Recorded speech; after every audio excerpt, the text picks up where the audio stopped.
Good morning. ഇന്ന് നമ്മൾ discuss ചെയ്യുന്നത് ലേണിംഗ് ഡിസബിലിറ്റിയാണ്. എൽ ഡി യെ പറ്റി നമ്മൾ ലാസ്റ്റ് ക്ലാസ്സിൽ ഇൻട്രൊഡ്യൂസ് ചെയ്തിട്ടുണ്ടായിരുന്നു. എന്തൊക്കെയാണ് ലേണിംഗ് ഡിസബിലിറ്റീസ് എന്ന് പറഞ്ഞിട്ട് ഡീറ്റെയിൽഡ് ആയിട്ട് നമുക്ക് ഇന്ന് നോക്കാം.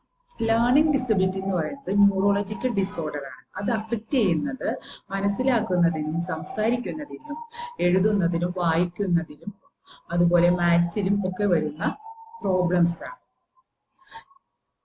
ഇത് പക്ഷേ ഒരു ലോ ഇന്റലിജൻസ് കൊണ്ടിട്ടോ അതല്ലെങ്കിൽ നമ്മൾ വീട്ടുകാർ മോട്ടിവേറ്റ് ചെയ്യാത്തത് കൊണ്ടിട്ടോ അങ്ങനെ എന്തെങ്കിലും ഒരു കാര്യം കൊണ്ടിട്ട് വരുന്നതല്ല. സാധാരണയായി ഇത് കാണപ്പെടുന്നത് ചൈൽഡ്ഹുഡിലാണ്. ഇത് കണ്ടിന്യൂ ചെയ്ത് അഡൽട്ട്ഹുഡ് വരെയൊക്കെ ഇത് കണ്ടിന്യൂ ചെയ്ത് പോകുന്നതാണ്. ഡെഫിനിഷൻ എന്ന് പറയുന്നത് ഒരു കൂട്ടം ഡിസോർഡേഴ്സ് ആണ്. ഇത് നമ്മൾ നേരത്തെ പറഞ്ഞതുപോലെ തന്നെ സ്പീക്കിങ്ങിനെയും ലിസണിങ്ങിനെയും റീഡിങ്ങിനെയും റൈറ്റിങ്ങിനും ഇതിലൊക്കെ നമുക്ക് പ്രോബ്ലംസ് ഉണ്ടാക്കുന്നതാണ്. ഇതിന്റെ characteristics difficulty in reading, writing, spelling or mathematics. പിന്നെ പ്രോബ്ലംസ് വരുന്നത് മെമ്മറി, അറ്റൻഷൻ, ഇതിലൊക്കെ നമുക്ക് ഉണ്ടാകുന്ന പ്രോബ്ലംസ്. അതുപോലെ സ്ലോ ലേണേഴ്സ് ആയിരിക്കും ഇവര്, പുവർ കോർഡിനേഷൻ ആയിരിക്കും ഇവർക്ക് ഉണ്ടാകുക, സെൽഫ് എസ്റ്റീം വളരെ കുറവായിരിക്കും. ഇനി എന്തൊക്കെ ടൈപ്പ് ലേണിംഗ് ഡിസബിലിറ്റീസ് ഉണ്ടെന്ന് നമുക്ക് നോക്കാം. ഡിസ്ലെക്സിയ ഇത് അഫക്റ്റ് ചെയ്യുന്നത് റീഡിങ്ങിനെയും സ്പെല്ലിങ്ങിലുമാണ്. ഡിസ്ഗ്രാഫിയ വരുന്നത് റൈറ്റിങ്ങിലും അതുപോലെ സ്പെല്ലിങ്ങിലും. ഡിസ്കാൽക്കുലിയ വരുന്നത് difficulty in understanding numbers and math കൺസെപ്റ്റിലാണ് വരുന്നത്. ഇനി വേറെ രണ്ട് തരത്തിലുള്ളത് ഡിസ്പ്രാക്സിയും അതുപോലെ auditory and visual processing disorder, AVPD എന്ന് നമ്മൾ പറയും. ഡിസ്പ്രാക്സിയ വരുന്നത് മോട്ടോർ കോർഡിനേഷനിൽ വരുന്ന പ്രോബ്ലംസ് കൊണ്ടിട്ട് എഴുതുന്നതിലൊക്കെ ബുദ്ധിമുട്ട് വരുന്നുണ്ട്. ഓഡിറ്ററി അതായത് നമ്മൾ എന്താണോ കേട്ടത് അതല്ലെങ്കിൽ എന്താണോ കണ്ടത് അത് നമുക്ക് ഐഡന്റിഫൈ ചെയ്യാനോ അല്ലെങ്കിൽ കണ്ടത് വെച്ചിട്ട് എഴുതാനോ കേട്ടത് വെച്ചിട്ട് എഴുതാനോ പറ്റാതെ വരിക.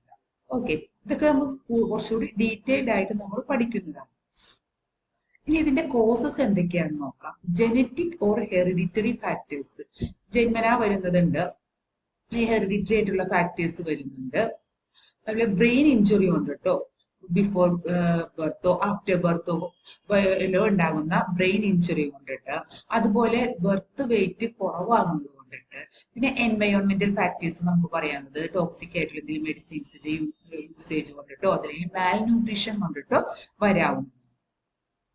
ഇതിനെ എങ്ങനെയാണ് ഐഡന്റിഫൈ ചെയ്യുന്നത്? നേരത്തെ ഉള്ള ഒബ്സർവേഷൻ, ഇപ്പൊ ടീച്ചേഴ്സിന്റെ ഭാഗത്ത് നിന്നുള്ളതാകാം, പേരൻസിന്റെ ഭാഗത്ത് നിന്നുണ്ടോ, എങ്ങനെയായാലും അവരിലൂടെയാണ് നമുക്കിത് കണ്ടെത്താൻ പറ്റുന്നത്. പിന്നെ വരുന്നത് സൈക്കോളജിക്കൽ ആൻഡ് എഡ്യൂക്കേഷൻ അസസ്മെന്റ്. നമ്മളിത് കണ്ടെത്തി കഴിഞ്ഞ് ഇത് തന്നെയാണോ എന്ന് തെളിയിക്കാൻ വേണ്ടി നമുക്ക് സൈക്കോളജിക്കലും എഡ്യൂക്കേഷൻ അസസ്മെന്റ് ഒക്കെ വെച്ചിട്ട് നമുക്ക് ചെയ്യാൻ പറ്റുന്ന അസസ്മെന്റ്സിലൂടെയാണ്.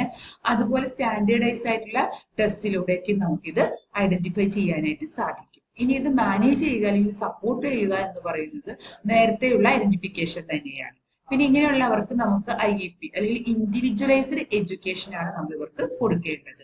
Remedial teaching and special education സപ്പോർട്ടോടുകൂടിയിട്ട് നമുക്ക് ഇവർക്ക് ക്ലാസ്സസ് കൊടുക്കാൻ പറ്റുന്നതാണ്. അതുപോലെ തന്നെ നമ്മൾ ഇവരെ കൂടുതലും എൻകറേജ് ചെയ്യുക, അവർക്ക് ഇമോഷണലി സപ്പോർട്ട് കൊടുക്കുക എന്നുള്ളതാണ്. മൾട്ടി സെൻസറി ആയിട്ടുള്ള ടീച്ചിങ് മെത്തേഡ്സ് നമുക്ക് യൂസ് ചെയ്യാനായിട്ട് പറ്റും. ഇനി ടീച്ചേഴ്സിന്റെ റോൾ എന്ന് പറയുമ്പോൾ നേരത്തെ ഐഡന്റിഫൈ ചെയ്യുന്നത് ഒന്നിൽ ടീച്ചേഴ്സ് ആയിരിക്കും അല്ലെങ്കിൽ പേരൻസ് ആയിരിക്കും. അതുപോലെ തന്നെ പുതിയ എന്തൊക്കെ ലേണർ, അതായത് ഡിസബിലിറ്റി ഉള്ള കുട്ടിയുടെ എന്തൊക്കെയാണ് ഡിസബിലിറ്റീസ് എന്ന് മനസ്സിലാക്കിയിട്ട് അതിന് ആപ്റ്റ് ആയിട്ടുള്ള രീതിയിലുള്ള മെത്തേഡ്സിലൂടെയാണ് നമ്മൾ അവരെ പഠിപ്പിക്കേണ്ടത്.